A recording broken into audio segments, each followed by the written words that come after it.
Well, thank you all so much for coming. We're so excited for another iteration of our Black Swan Real Estate Investor Community Hours. So we hold these once a month and we teach about a topic or do Q&A. I have a really exciting idea for next month. Maybe it'll be someone on this call. We would like to invite a couple of people. I think we're going to ask for like 3 or 4 volunteers to do some one-on-one coaching. So you'll come to us with questions and we won't know what they are or have any preparation and just do some coaching with you. So if you're interested in that, go ahead and shoot me an email. Just double check that you can attend the time. It will be August 23rd at, I think, 8 p.m. Central. Double check that at the very end. It's on the last slide. But if that's something you're interested in, shoot me an email to get on the list for coaching there. So we're Nick and Elaine Stoggeberg. Many of you know us, some of you don't. We love both old friends and new, and we're excited that you're all here. Some ways you can connect with us is our weekly newsletter, our Facebook group, and then our email addresses are there as well. We put a lot of really interesting content in our weekly newsletter and all of our updates and those sorts of things. And then the Facebook group is really the place to grow together. So to be engaged, to ask questions of each other, to learn best practices from each other, to troubleshoot situations together. And so they bring a different flavor, and I recommend being engaged with both of them. Some of the things that we do in terms of investment, we're pretty full spectrum at this point. So we do a lot of single family homes. We love single family homes. We want all of you to love single family homes too. You hear a lot of our information and education about why this is an asset class that we think every real estate investor should invest in and should really understand. We also do large multifamily opportunities. That's a great way to leverage all of our real estate investment experience and management expertise, bringing together a group of people, bring all their capital together and purchase a large community together. And then we also do private lending for people that would like a 100% passive investment option. We love meeting with people both in groups like this and then also one-on-one. So we always offer a 15-minute meeting to anyone. Nick typically schedules those because he has a little more time in his calendar. So you can hop onto his calendar there, calendly.com/Nick Stoggeberg. Oh, and we just got meetblackswan.com set up. So you can also go to meetblackswan.com. Yeah, we have a really cool, it's called a brand video. It's like a 3-minute video about our company and our vision for the future. And so we're going to have this big like social media launch for that. That'll be coming out probably in the next 4 to 6 weeks or so. And then it will eventually be on the website. We're really excited about that. We had a ton of fun shooting that video. I'm sure a lot of you saw the pictures that the media company took while they were shooting. It was a ton of fun. And then we have our course coming. There's a lot going on. Yeah, we have our course coming, and we are so excited about this. I'll be perfectly honest, those of you that know me well or kind of have learned about the business have known that this has been kind of a friction point for me because we just love investing in real estate and we love teaching and coaching, but course creation is actually pretty hard. There's a lot that goes into it. And we have our single family investing at scale free video series that's available on the website. A lot of you have probably seen that. That's probably how a lot of you have come to know us. And we were kind of thinking like, well, how does this course relate to that and all of this stuff? And we're so excited. We just kind of cracked the code on what we're going to do here. So we're going to make our course very available. We want the ideas that we have about real estate investing and property management to be available to everyone. And we're lucky that we have a high income and many of the people we work with have high income. So we could charge a lot for the course, but we also want it to be available to past versions of ourselves and to people who are just getting started or people who are earlier in their careers or those sorts of things. And we have this big goal of giving away $10 million in the next 10 years. And we know that giving is a muscle that we need to practice the same way investing is a muscle. So we need to start giving smaller amounts and get really good at it as we grow that muscle. And so we're making our course a pay what you want model so that it's available to everyone, regardless of where they are in the income scale or their investment journey. They can get these ideas, they can learn from them, and 100% of the proceeds are going to our charity. And we are ecstatic, and we want you to be ecstatic too. And that'll be coming in the fall. We're targeting September. So Yep. what we have going on there. There's the wait list if you want to get all of the up to the minute updates on course updates. Super excited. Whole lot going on. All right. So without further ado, let's dive into our topic of the day here. This is a concept that's really near and dear to our hearts and something that we found just proves true over and over and over again in our lives. And that's this notion that fundamentals in all aspects of life tend to trump teamwork, tend to trump tactics, tend to trump strategy. And we're gonna dig into that here, and yeah, this is gonna be a lot of fun tonight. So these principles apply to investing, and they apply to investing at any level. We're going to be specifically talking about investing, but we really hope that you apply these principles to every aspect of your life. But on this slide, we have on the right our very first rental property. That's a 18629 Piedra Drive in Oklahoma. It was Elaine's home before we got married. I lived there myself for a time, and we were just your typical accidental landlord, renting out our previous home during the crash, and that's where we kind of cut our teeth. Yeah, very reluctantly. Nick was more excited than I was, and it was the bottom of the bottom, and so we couldn't sell it, and so we said, I guess we'll rent it. And here we are today, loving what we do, and just so happy that opportunity landed in our laps. Yeah, and then on the left we have Garden Court West, so that's a $10 million apartment complex deal that we're closing on right now, like today. So we are unbelievably excited about that opportunity. That's kind of one of the most exciting deals we've done to date. But if you ever want your heart to really race, wire $2.5 million and then wait for the other side to receive it. That's the experience I got to have today. It was a ton of fun. Yep. Funds are safe at the title company, so my resting heart rate is back down to the 80s. It's but I had fun and a ton of funds. There's a ton of fun. There you go. There you go. But everything we're going to talk about today applies to that first property. Maybe that's some of you. You're thinking of getting your first property, or you're in a situation like we were where you have a home that you previously lived in and maybe you're renting it, but you're not super excited about it, or you're thinking about renting it, or you're doing big deals, or you're thinking about ways to get into big deals. Everything we're going to talk about tonight applies across the whole spectrum. And we really believe that even though we personally don't have experience yet with, $100 million deals or even larger, that these same principles are going to be what carry us there. And so we're really excited to do this presentation tonight. The way these have been kind of set up, they've been sort of more of a teaching style, but I always want to ask people to chime in the chat if you want to just kind of chat with each other or chat with us. Or if you have a question or something, certainly you can hold it toward the end, but we're known to go long. So if you want to just raise your digital hand or even pop your video on and kind of wave at me, we have a presentation and we'll fill the time. But if we want to make it interactive, that's certainly great for us too. Yeah. We've got a ton of concrete examples, but this is definitely a little bit abstract, right? Just fundamentals, tactics, that sort of thing. So if you have a question about a problem you're dealing with and how this applies, go ahead and chime in. We can't wait to answer. So let's start by talking about a really cool concept, and that's called the cargo cult. So if you're not looking at your screen right now, take a look at it right now. Not if you're on a ladder or driving. That's right, yeah. Nick, will you describe these lovely pictures? That's right. So we have individuals here, indigenous people, who have built flawless replicas of airplanes and satellite dishes and eyeglasses. And what happened was the kind of etymology of the cargo cult was during World War II, American GIs were stationed in South Pacific islands, and they brought with them what the indigenous people called cargo. So they brought exotic foods and clothing and weapons and things that the indigenous people wanted that they called cargo.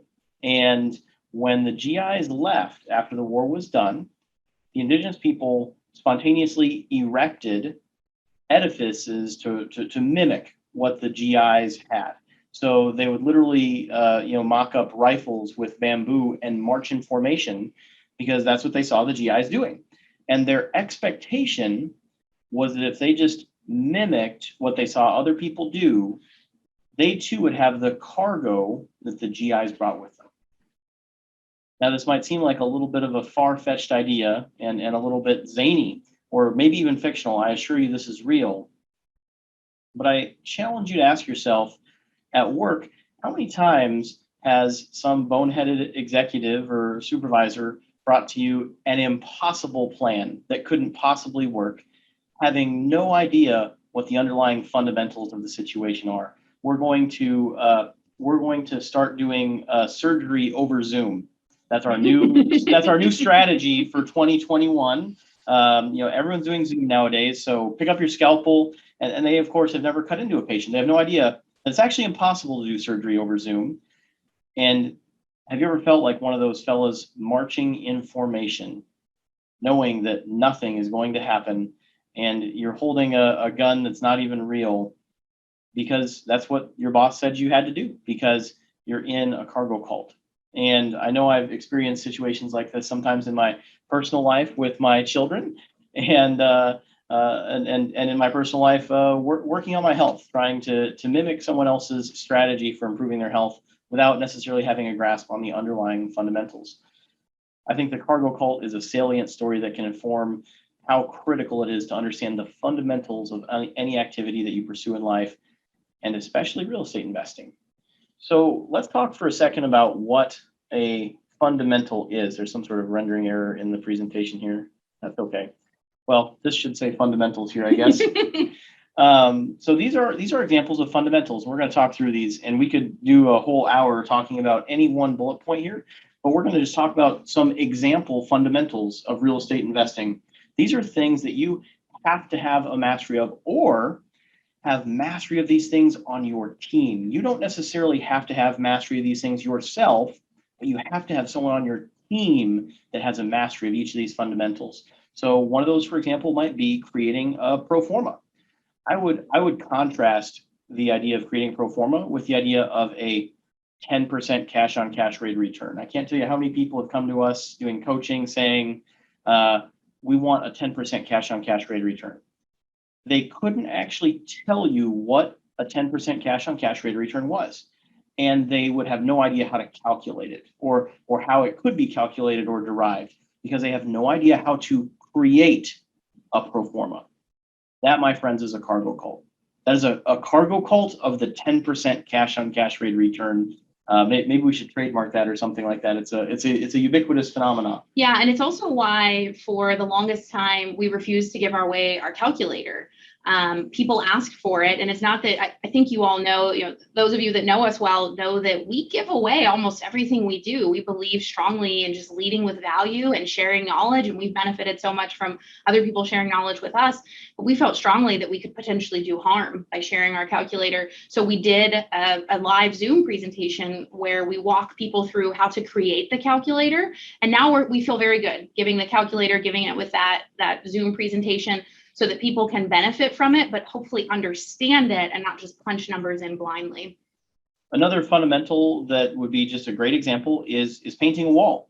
If you don't know how to paint a wall, or you don't have someone on your team who knows how to cut an edge without taping, if you don't have a skilled painter on your team, you will not be successful in real estate investing. And I think that most people can understand this. It's such a plain and simple concept to understand. It doesn't matter what market you invest in, if you're flipping or buying and holding. It doesn't matter if you are doing multi-million-dollar multifamily real estate or you're buying a single-family home. If you don't have the ability to paint a wall or repaint a wall at tenant turnover, you will not be successful in this business. Does that make sense to everyone? I'm going to just pause for a second here because this could be a little bit abstract. Does that make sense to everyone? How if you're investing in residential real estate and you have not asked yourself the question, do I have the ability myself or someone on my team to paint a wall, you might be in for trouble.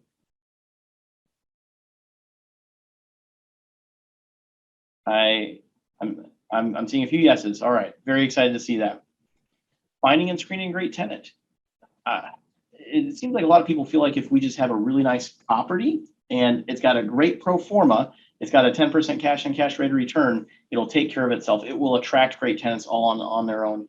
But there's a relationship there, a relationship between the property manager, whether that's you or a property manager you hire, and the tenant, and the relationship, that's the real asset in this business. If you don't have the ability to attract and retain and screen amazing tenants, you're not going to be successful in this business. It doesn't matter where you invest, what you invest in. If it's real estate that you rent, real estate where you have to find and retain tenants, you have to have that fundamental, you have to have that ability, you have to have that on your team, or you're not going to be successful.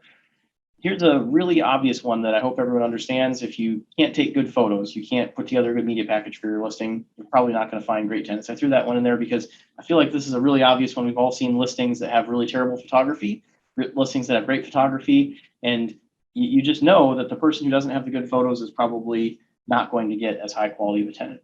Spotting issues with potential acquisition. It's very easy to buy something that could have pitfalls that you're blind to because it looks like a good idea on paper, and you don't have someone who is watching over your shoulder and making sure that there's not some hidden issue with the property that you may not see if you don't have an experienced eye yourself.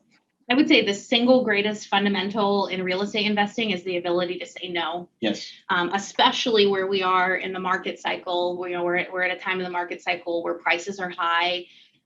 Things are just changing really rapidly. And it's easy to say yes. It's easy to get caught up in the frenzy of a multiple offer situation, or all of your friends are investing in real estate, or all sorts of other sort of like peer pressure things. And the ability to not get stuck in analysis paralysis and not be so conservative that you stunt your own growth, but to analyze and understand risk and be able to say no and walk away with a peaceful heart probably should have been at the top, even over a pro forma there. Probably, yeah. Another fundamental, I think, is this notion that quality trumps price. And unfortunately, there's a lot of investors out there that have a strategy without a grip of some of the more important items here. They have a strategy that if they go buy the most affordable homes on the market, that Rentometer or Zillow rent estimate says are going to hit a 1% rule, that they're going to be successful. We see these properties and these investors every day when it comes time to sell those properties, and those probably they struggle to sell. They struggle to rent. They struggle to turn over. There's huge non-recurring expenses that recur all the time that don't necessarily show up on a spreadsheet because they're just not high quality assets that are going to attract a quality tenant. And some people learn this lesson, and some people don't learn this lesson. They keep buying low quality properties and wondering why they don't make money at it. And most critically, identifying properties that can attract a high quality tenant. So, what constitutes a property that can attract a high quality tenant? These are fundamental skills that you need to have a mastery of. It does not matter what your strategy is. You could be a flipper.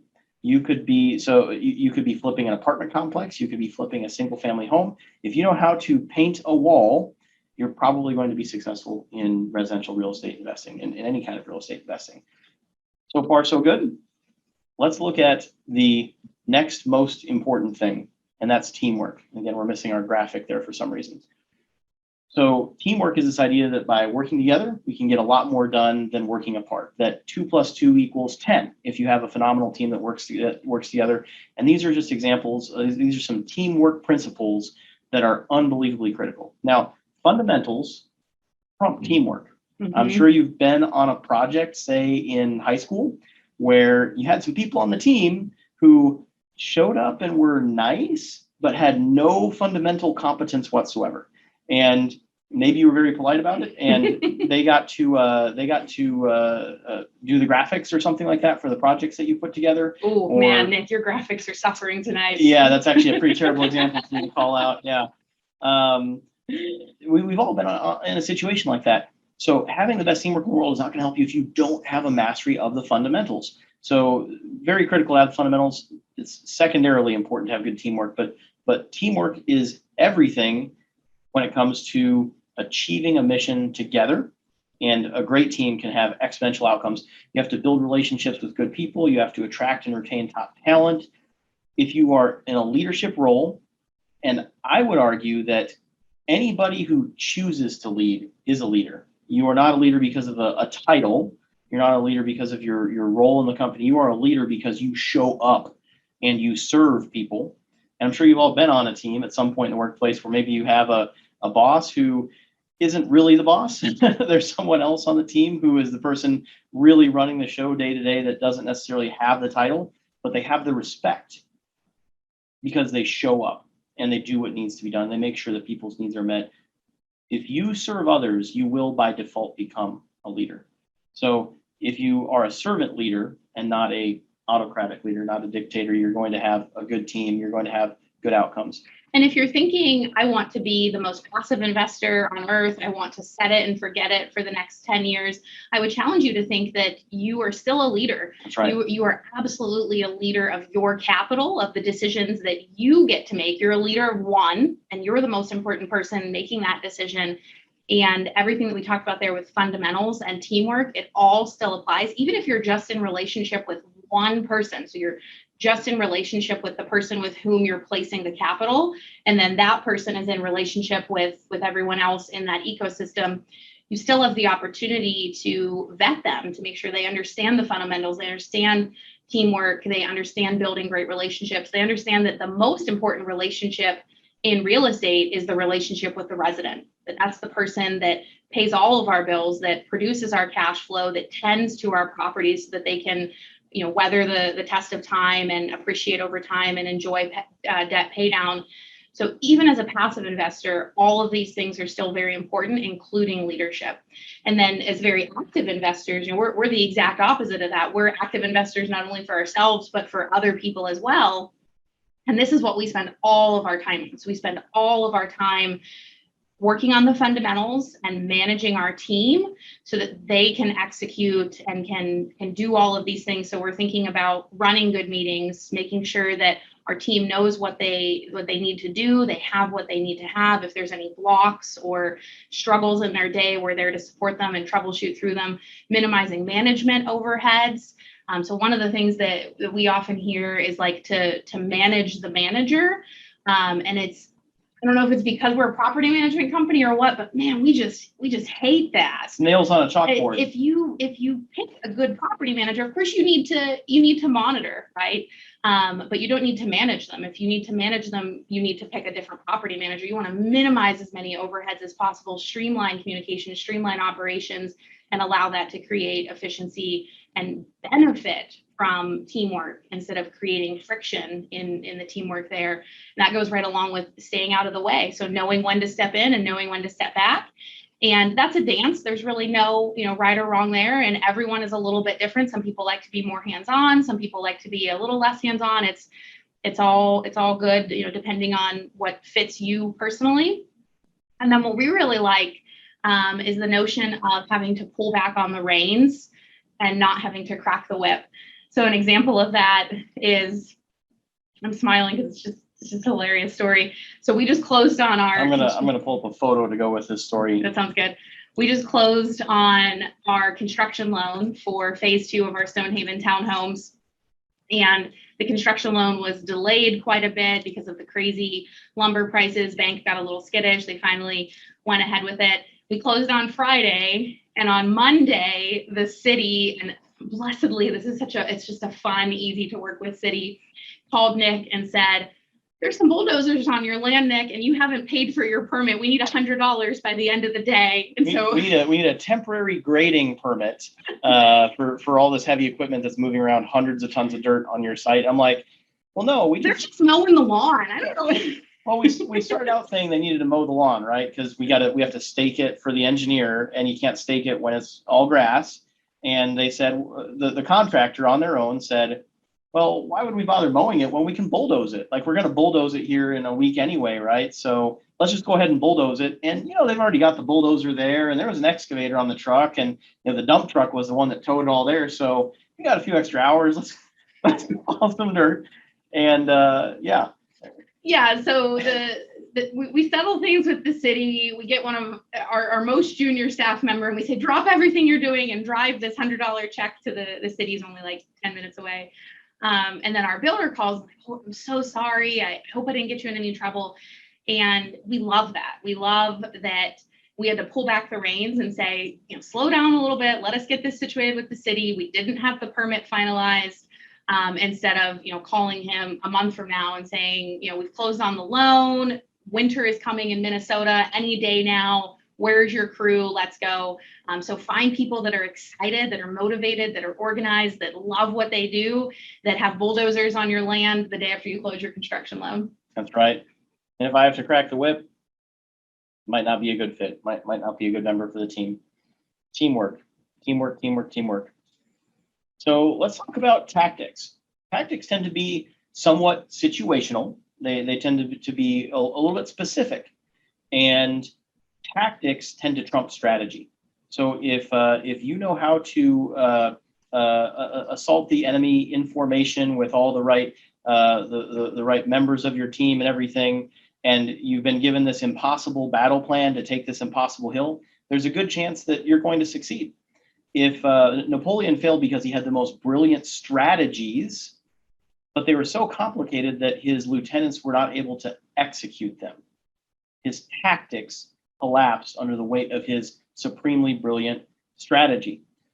Tactics are unbelievably important, and they're some of the coolest pro tips, I think, that you might hear. They're easy to talk about, Yeah. right? Yep. Those of you that maybe have been reading this have been thinking, well, I'm confused because I've heard them say all of these things. I've heard them say that they love 4-bed homes and they love keypad locks.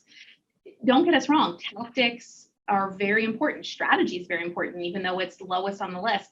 The point of this presentation is to really drive home the idea that fundamentals is the most important thing. That's very opposite of what you might hear in other business presentations or whatever, because strategy is like a sexy thing to talk about, or it's fun. It's fun. It's future oriented. There's visioning. There's you've heard us talk about how we love these things too.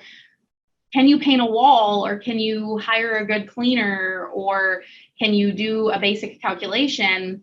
That doesn't have that same zest or zeal or excitement. And so it's often forgotten. And there's also, I think, I'll put on my psychiatrist hat for a second. There's some ego involved. Yes. Of oh, well, this is my strategy, or I only buy 4-bed homes, or what have you. Fundamentals aren't as fun to talk about, but they're really where the rubber meets the road, where the gold is made, the most important thing. So all of this is important. These are all things we practice in our business every single day. We recommend to others that they practice. They're just less important than teamwork and less important than fundamentals. We just hired a construction manager. She just started 2 days ago. Just an absolute rock star construction manager. Is going to manage millions of dollars in construction work for us. And part of the interview was just asking, do you know how to push a broom? What happens when the job site isn't totally clean after this, $30,000 renovation has been completed, and the cleaner was there but maybe didn't do a perfect job? Do you call the cleaner, or do you sweep up the floor? And she's the person who sweeps up the floor because she knows how to push a broom. That's something that's unbelievably critical. It's terrible if you want to do those things on a day-to-day basis. That's just going to hold you back. That's going to hold your team back. That's going to put you in the way. But you have to have a mastery of those fundamentals. But here's some example tactics that we think are phenomenal tactics. And again, we could do an hour-long presentation on each one of these probably. But in our market, in Minnesota, you can't have a house without a garage. They just don't perform. They don't attract high-quality tenants. Even if people don't put their car in it, they still like the idea that they can. When there's a foot of snow on the ground and they look outside and they have to dig out their car, it makes them furious, and they don't stay. Those leases don't renew. We love homes that are 4-bed, 2-bath, 2-car garage homes. Any bigger, there's not really additional premium rent.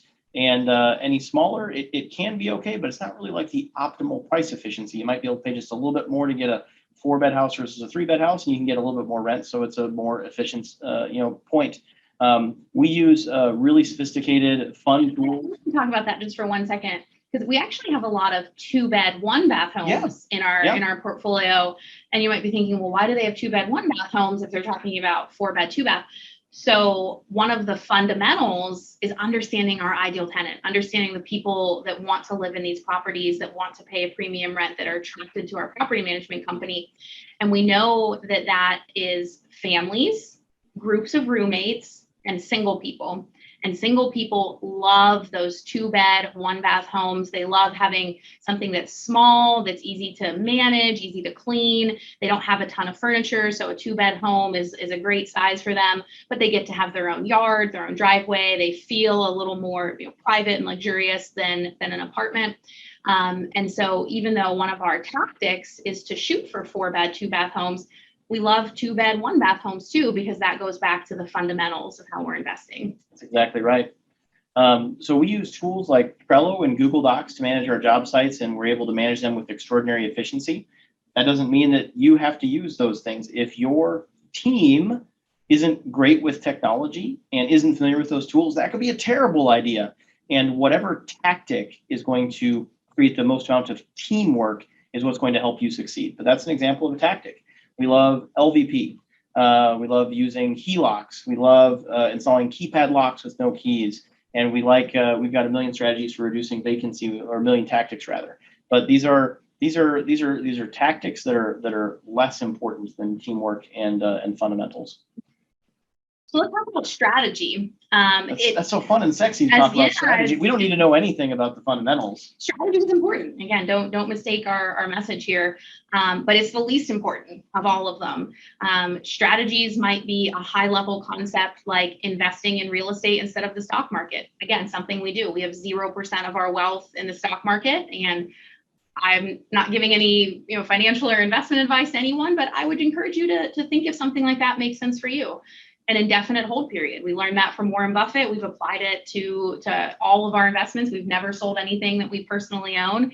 I think on one of these calls, we were like kind of frustrated with a property, and we talked about how we were going to sell it, and then we ended up placing a great tenant, and everything worked out. And we just love that indefinite hold period. Single family homes, buy and hold, the BRRRR business model, low regulation markets. That's an example of a strategy that's a pretty good strategy for a lot of different reasons. We actually have purposefully targeted a relatively high regulation market. It's not the highest in the country, but it's probably in the top, 75%. And so that's an example of how we've pivoted in our strategy, because we understand the fundamentals, which is anytime there is a barrier to entry that makes it harder for people to get in that market, anytime it's harder for someone to get into the market, generally people who are in the market are able to profit more. So that's an example of how a fundamental trumps a strategy. Hedge against inflation, that's a big, hot, important topic right now with everything that's happening in the global supply chain and monetary policy. Maximize leverage. That's a big one for really getting all of the benefits out of real estate investing. It links into the buy and hold model. It links into the BRRRR model, links into that indefinite hold period. And then 10% cash on cash. Nick talked about how that's a great strategy. It's a strategy that we implemented in our investing for as long as we could, probably, 5 or 6 years. And then the market shifted. And we could have, beat our heads against the wall for years looking for deals that didn't exist any longer, or looking for deals that maybe looked like they cash flowed well, but were really in rough neighborhoods that weren't going to appreciate well over time. I looked at 4 10% cash on cash deals today, as a matter of fact, and none of them would I touch with a 10-foot pole. Yeah. So it's a good strategy, but it doesn't take into consideration the movement of the market. 10% cash on cash will probably come back at some point in our lifetime. Heck, maybe it'll be higher. Who knows?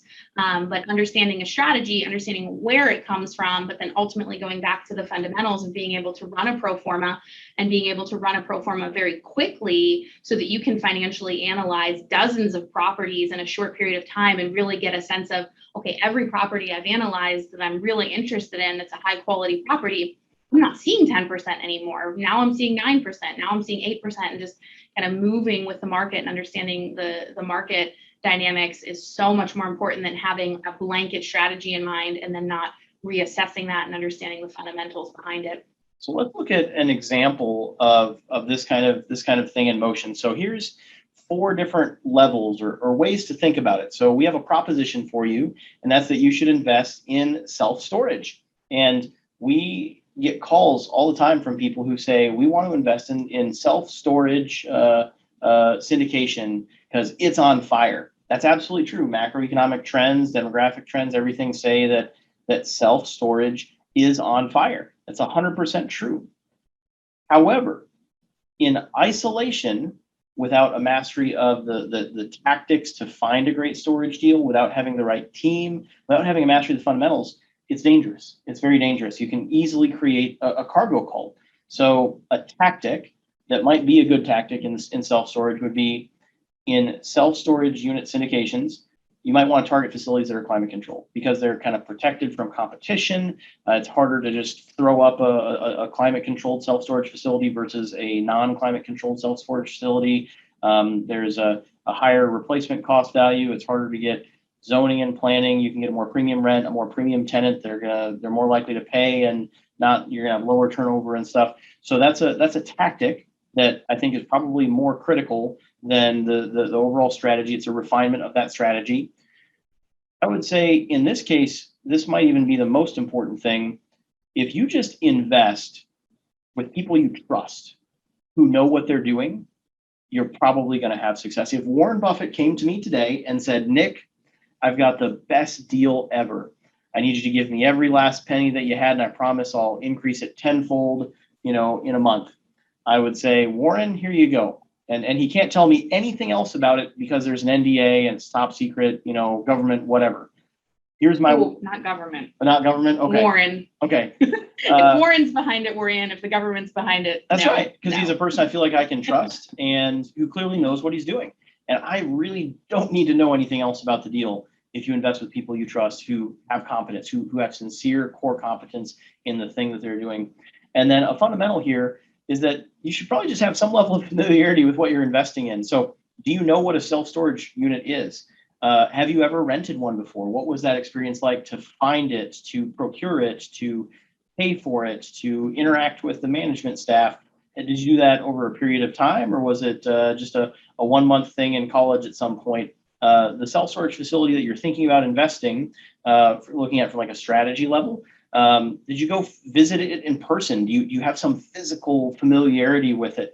Have you looked at both a climate controlled and a non-climate controlled self-storage facility? Have you gone and toured 10 self-storage facilities and compared and contrasted them? Because very quickly you're going to figure out, man, I really like this one better for these reasons, and I'd be willing to pay twice as much for the climate controlled unit as the non-climate controlled unit.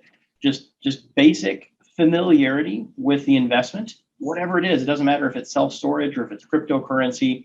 If you have basic familiarity with it, that's probably much more important than anything else higher on that chart. So just looking at an example of how fundamentals trump teamwork, trump tactics, and trump strategy. So this is a really interesting chart. So again, if you're not driving, or on a ladder, take a look at it. So you might be asking yourself, how big of a deal is this? How big of a deal is it that the fundamentals are more important than the teamwork, or that the teamwork's more important than the strategy? So throughout science and management and stuff like that, they do all these studies where they compare this methodology against that methodology. In this case, this is actually comparing software engineering methodologies. This is from my former life in IT. However, the same thing has happened in every field. So for example, let's say we had 2 different ways to perform a surgery. You're a surgeon, and they do a study and they look at 10,000 cases where the surgery has been performed, and they look at the outcomes, and they compare the A against the B. What this chart does is it actually drops out A versus B, and it just looks at the variance in data on a box and whisker plot between each individual surgeon, each individual surgery, and then the variation between each methodology. And you can see that in most cases, in most things in the human experience, there's a pretty small variation in outcome from methodology. Usually it's no more than 2-fold, because if something was 10 times better than something else, everyone would just do that thing and the other methodology wouldn't be popular. However, there is almost always an order of magnitude gap in outcome for fundamentals. Some surgeons are just 10 times better than other surgeons. They just are. And it doesn't matter which way they perform the surgery, they are going to have better outcomes. And I hope you understand the gravity of the situation here, that it is much more important that you go find amazing people to do business with who has a grasp on the fundamentals than it is for you to find the right asset class or the right market or whatever it is. Most people are focusing on the wrong thing. They're focusing on the thing on the right when they should be focusing on the thing on the left. All right, now we're going to talk about that Garden Court West deal that we're closing on tomorrow. Really excited about this deal, and we're going to talk about how we apply everything that we preach here. We practice it. So fundamentals for that deal. We invested in an asset class that we know very well, residential real estate. So, we're not investing in things like self-storage or triple net. Maybe we will in the future as we build a core competence in that area. But right now we're sticking with what we know and pouring as much of our time and talent and energy so we can develop even more robust fundamentals in that area. We went to the area. We rented a convertible, and we say that to say that we tried to be as close to the area as possible to really understand, what do the streets feel like? What do they sound like? What do they smell like? That's exactly what I was going to say. What do they smell like? So one of the things that we discovered, talk about fundamentals, is one of the roads where you come in, there's a really nasty dumpster. And it's just a simple conversation that we need to have to move that dumpster. It's a neighboring parcel. If the owner of that parcel doesn't want to do so, we'll erect a fence on our property line. And that's going to help a ton. And we know that because we were there with that convertible, really getting as much sensory input as we possibly could. Talked to a lot of people. So not just the people that we were there to formally meet with. Of course, we spent a ton of time with the brokers and the property manager and all of those folks, but we went to people who had no idea who we were, no idea why we were there, sitting down to a restaurant or talking to someone in a store and just saying, hey, what do you like about Tacoma? What do you like about living here? What do you not like about living here? Hey, we're thinking about moving to Tacoma. What's it like here? What's new here? What's buzzing? Yeah. And just basically, if your great grandfather was trying to do some due diligence, that's what we were focusing on. Yeah. Walking job sites. So really understanding, are those walls being painted right? How is the floor laid? What's the quality of the renovations that are happening, so that we can really understand, do the people that we're entering into business with have a grasp of the fundamentals? All sorts of other things there for fundamentals. And then teamwork is the second most important thing. And we started with the operator, which is the person who runs the deal. So that's like the property manager or the construction manager, that's the operator, and then worked backwards. So I think the most frequent question we've had when we talk about this deal is, oh, you're investing in Seattle because it's a sexy market or because it's a great market. How did you find the deal, or did you go there? And quite the opposite is true. We found an operator, built a relationship with him, came to know him completely outside of real estate investing, and then worked backwards from there to find a deal, to put a structure together, because the team is so important. It's probably the most important thing. It maybe even slides just a notch over fundamentals when it comes to out-of-state investing, where we're not there boots on the ground. We have to trust that our team is taking care of the fundamentals because we're a hair removed from it. And knowing that operator, meeting them, getting to know them well before ever talking about a deal, understanding their staff, understanding how they put their team together, how they lead their team, how they lead their meetings, what culture they're creating with their people, because the culture they create with their people is the culture that the residents are going to feel. And that's going to ultimately lead to rents, is ultimately going to lead to the net operating income. So by this point, we are in our convertible in Tacoma, looking at all these things. We have yet to look at a spreadsheet. We know that this is a deal because we found someone who has a grasp on the fundamentals, who says it's a deal, and we are there doing our due diligence to make sure that it is in fact a deal, that the things that they've said are true, and that we can trust what they have to say. Before we looked at that spreadsheet, we had another layer. We literally looked at what kind of cabinets, what kind of countertops, what kind of flooring would go into the renovation. We talked about moving the dumpster. That would be an example of a fantastic tactic that was part of our due diligence. We talked to the listing broker about working with a property owner to change the entrance to the property from a different street, getting an access easement that would be a win-win for that other commercial property owner. We talked about numerous tactics and ways to add value to the deal. We talked about moving the property management for the whole portfolio to this asset, because it's going to be a really high touch asset during this huge turnover and construction period.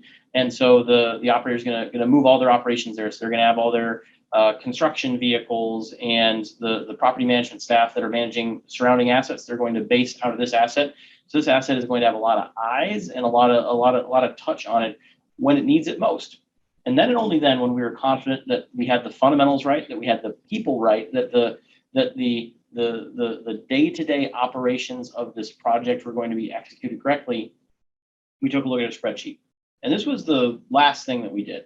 And this is the thing where we spent the least amount of time, because you can lie to someone else and you can lie to yourself even easier, very easily, on a spreadsheet. It's just an easy thing to do. Well, I think our reversion cap rate is actually going to be a little bit lower than our acquisition cap rate, or property taxes, they're probably not going to go up, right? We're doing a huge value add project, but their property taxes, they're going to stay the same year over year. Well, and even taking out any sort of, ingenuity you're trying to do in your own head to convince yourself of a deal or anything like that. These things are just hard to predict, right? And when especially, so this is a 64 unit. Let's say we're talking about a 200 unit apartment complex, a difference in average rents of $25 per month multiplied by 64 multiplied by 12. There's no ill will or even lack of expertise or anything there. That's just a market variation. It's within the realm of normal variation. And so you could tweak it to, well, every single unit is going to get that extra $25 per month every single month for years on end. And that just may not come true. So you have a very rosy picture, but it's not supported by tactics, not supported by teamwork, not supported by fundamentals. So we think of financial analysis as a sanity check. We're going to financial analysis as, what are all the potential ways to lose money in this deal? What are all of the risks? What are all of the pitfalls? Where's all of the mistakes that could be made?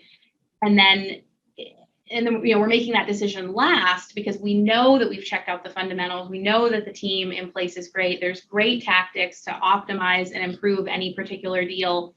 And then the strategy is important, absolutely. For example, our kind of blanket strategy for our entire portfolio, for every single investment we've ever done, save one, is to have high quality cash flowing assets in great neighborhoods that great people will be attracted to, that will attract a premium rent, probably a pet parent, are in great school districts, are surrounded by great communities, and that are likely to appreciate. The most important word there is high quality. The second most important word is cash flowing. And then all of that other stuff is just our strategy, that really you can hear that all ties back to our fundamentals. But the strategy can be applied to everything, whether it's a single family home, a duplex, a huge multifamily, and it's the least important thing in every deal that's analyzed. Absolutely. So let's wrap this up. Man, this slide didn't turn out very good. So don't create a cargo cult. Don't get into something just because it's hot, because you heard it on a podcast, because it sounds like a good idea. Do the hard thing and master the fundamentals, and you will succeed in anything that you do. Find the right people that you trust, that have competence, that have mastered the fundamentals, and you will be successful in anything that you do.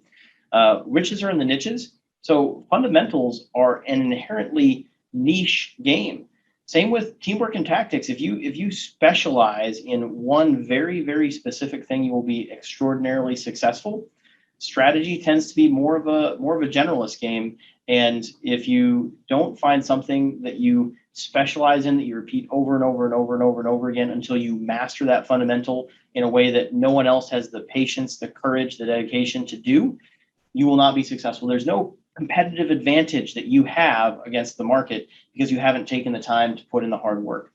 There's a great saying in the Marines that every Marine is a rifleman. I absolutely love this statement. That's the idea that we all have different roles in the organization, and some are higher, some are lower. Some people are generals and some are corporals, but we all know how to shoot a gun because that's our job. That's the one thing that we all do that unites us, that brings us together. That's the fundamental that we master. And there's a lot of fundamentals in real estate investment, and you need to master them to call yourself a real estate investor, just like you need to know how to fire a rifle if you want to call yourself a Marine. So I encourage you to seek out those fundamentals, those timeless principles that never change, and to master them, and you will be successful with any strategy, with anything that you do. Yeah, I'll touch on the timeless things there. So you may be thinking, like, this is a lot. I don't want to know how to perfectly paint a wall or lay perfect tile, or I don't have time to interview all these people to put them on my team. The timeless things, spend your time on those things. I encourage you to pick up the book Principles by Ray Dalio. Very little to do with real estate investing, probably, I don't know, 3% about real estate investing. There's a whole section on principles in life and then a whole section on principles in business. And I promise you, if you read that book and that is the only thing you do on your journey as a real estate investor, you will be better off than if you pick a random, 30 Bigger Pockets podcasts and listen to them. You probably spend about the same amount of time, maybe let's say like 15 hours would go into that, or maybe close to 30 hours, depending on the length of those podcasts. And getting into the principles, into the fundamentals, even though it has nothing to do with real estate investing or very little to do with real estate investing, will propel you so much further forward than spending, say 30 hours learning about other people's strategies or other people's tactics. Amen. So if you've gotten some value out of your time with us today, we welcome you to reach out to us. You can go to meetblackswan.com if you're interested in doing a free introductory coaching call, and we'd love to connect with you and find ways to offer you value. You can check out our Facebook group there, Single Family at Scale, or just go to singlefamily.scale.com and check out our free video series. We've got 10 or 15 hours of free content. We basically give away our whole business model for free. We think that the way we do business makes the world a better place. And if we can just get everyone else to do business the way we do, even a little bit, the world will be a better place for it. And you're always welcome to just reach out to us directly, Elaine at blackswanteam.com or Nick at blackswanteam.com. So we thank everyone so much for sharing their time with us today. We really appreciate it. Yeah, let's open it up for questions. Yeah. Does anyone have any? Okay, Jen asks, I'm going to stop the screen sharing here. Make our faces a little bigger. And certainly if anyone wants to do some video, and you're certainly welcome to pop your questions in the chat, but if you want to raise your hand, we can turn your video on. Jen asks, with single family homes, how does cost seg work? Isn't the basis too low to get a good tax break? No, so cost seg, that's an excellent question. So cost seg at the fundamental level works the same way, whether it's a very small single family home or a huge apartment building. It's basically looking at the structure. So there are going to be some differences there in terms of how much value is allocated to the land, but looking at the structure, breaking it down into its components, and then making it so that more of those components can be tax deductible at a faster rate. And it works with single family homes. There are websites that you can use. There's some question about if they're audit proof. Our accountant, the real estate CPA, believes that they are at like a larger, like apartment level. You're going to be bringing in an engineer to examine the building to do a cost seg. But in general, on a single family home, so our single family homes are somewhere around like 250, 275 price point. We're usually able to get somewhere between 30 and 50,000 in a cost seg study. So it's a great way to increase losses, passive losses for your taxes. And I'm curious, if you want to chime in, kind of maybe where you came up with the question that the basis was too low on single family homes. I'd love to have an opportunity to address that more. But kind of at the fundamental level, cost segs for single family is a very valid, very potent tax strategy, whether it's single family or huge multifamily. We probably did 30 cost seg studies last year on various single family homes. I guess I don't know how many. And I put a link there in the chat to KVKG. They have a tool for doing cost seg on residential single family homes, and it's less than $500 to do a cost seg study that could throw off, $30,000 depreciation. So it is a very favorable, discrepancy there to pay $400 for $30,000 in depreciation. You want to read this because sounds like you know more. I spoke with Nick a few weeks ago. I own 8 units in Ohio.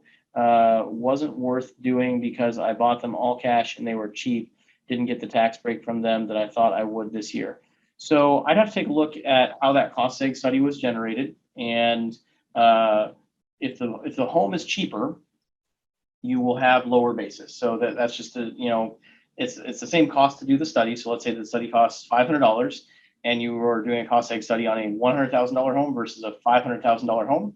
Well, you're going to get a lot more depreciation out of the $500,000 home than the $100,000 home. And at some point, let's say you spend $500 to get $10,000 in depreciation versus 30. for me, I don't know, that's kind of getting to the point of diminishing returns or something like that, where it may or may not be worth it. And then it also depends on the value of the land. So if it's it's a relatively depreciated structure, and I mean that in the literal sense, like the home is worn out, it's an old home that's not very valuable, and the land is relatively valuable, which is frequently the case with older, more affordable homes, then there's going to be a very small amount of depreciation allocated to shorter lifespan improvements. So I even spoke with 2 different cost seg companies, would have cost me almost as much as they saved. I was surprised everyone raved about CSA, and it did nothing for me. Yes, they were cheap and run down. Yep. So that is certainly a dynamic that's a very real dynamic. So yeah. Yeah, so I mean, you have to have something to depreciate to be able to capture more of the depreciation. And I think what's important to note there is that the dollar value of the property is more important than what type of property it is. So let's say it's a $5 million property, and one is a commercial building with some shopping and some public bathrooms and some office space, and one is a commercial building that's an apartment building. They're probably going to have like pretty similar cost seg studies. So if it's a single family home or a large multifamily, it's really the dollar amount change that changes it.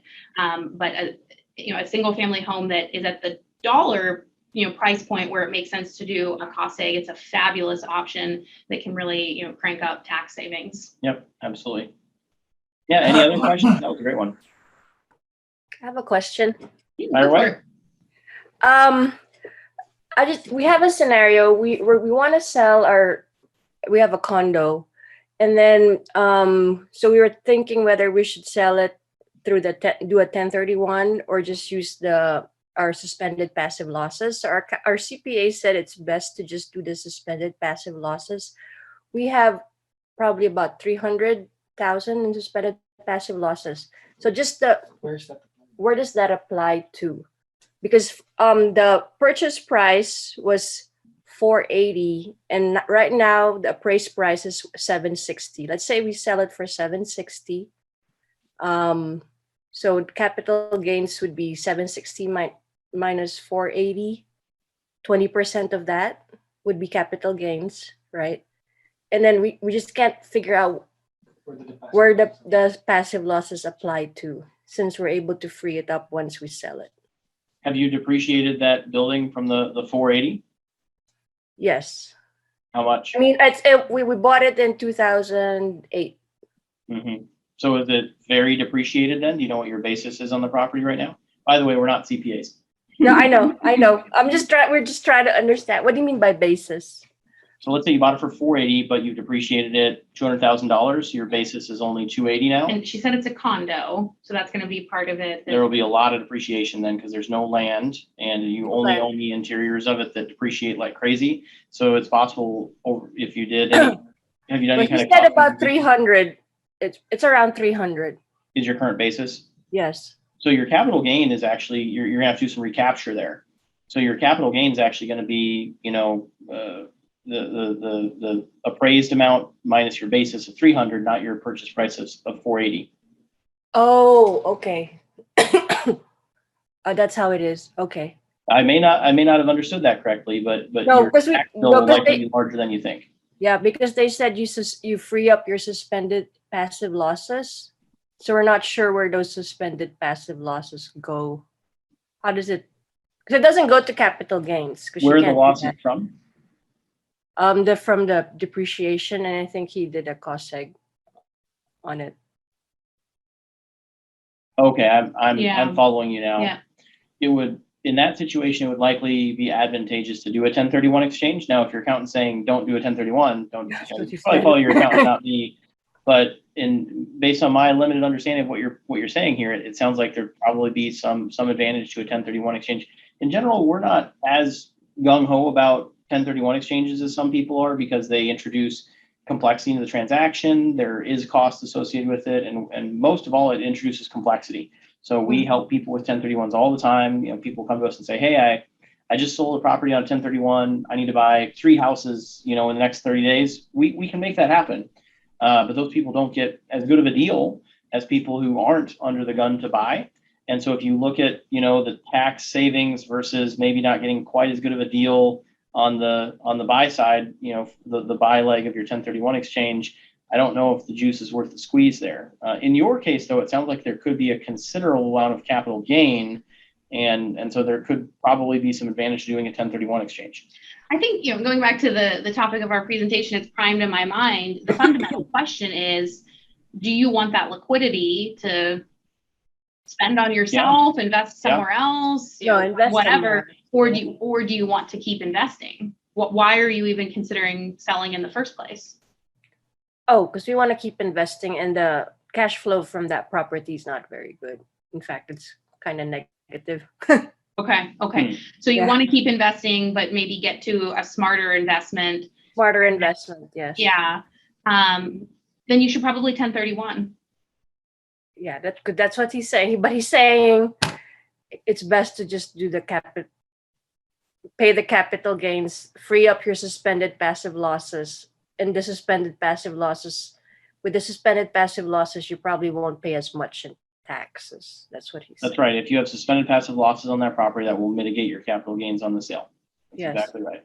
So how does that work? What we can understand is, where does it go? It's not on the sale. It's at the end of the tax year where you get it.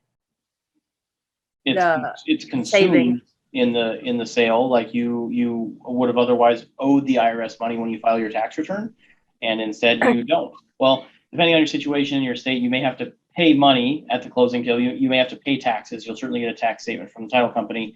But those savings would be realized on your tax return. Tax return. Yeah, that's what we were trying to figure out. Yeah.